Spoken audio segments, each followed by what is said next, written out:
Hello guys, কেমন আছেন সবাই? আশা করি ভালো আছেন। আলহামদুলিল্লাহ আমিও ভালো আছি। চলে আসলাম বিল্ডিং কনস্ট্রাকশন টিপস থেকে আপনাদেরকে স্বাগত। অবশ্য আপনারা বিল্ডিংয়ের যখন ফাইল ক্যাপের যখন মাটি কাটবেন, অবশ্যই বিশেষ করে কিছু মাটি কাটার পরে আপনারা ফাইলগুলার রডের কন্ডিশন দেখবেন। অনেক লোক আছে অনেক মাটি কাটার মানুষ দিয়ে আপনার মাটি কাটায়। এখন যে আমাদের ফাইলগুলা স্পেয়ার থাকে উপরে, আপনার এই ফাইলগুলার রডগুলা পাওয়া যায় না।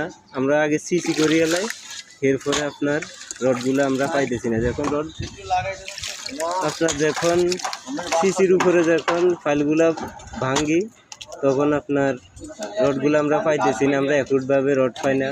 এই জন্য আমাদেরকে ইঞ্জিনিয়াররা অবশ্যই এটার জন্য কিছু কথা বলে। এই কথাগুলা ইঞ্জিনিয়ার থেকে আমরা না শোনার জন্য আমরা আগে ফাইল ক্যাপের মাথাগুলো ভেঙে নিই। রডের আমাদের কন্ডিশন কি, এই জিনিসটা আমরা চেক করি আগে। এরপরে আমরা এই রডের কন্ডিশন বুঝে আমরা বেসের সিসি করার সিদ্ধান্ত নিব। এখন আমি এই ফাইলটা ভাঙলাম, ভাঙার পরে আমি 7 থেকে 8 ইঞ্চি রড বের হয়েছে আমার। এখন আমি এর থেকেও 1 ফুট নিচে গভীরতা মাটি কাটার সিদ্ধান্ত নিব।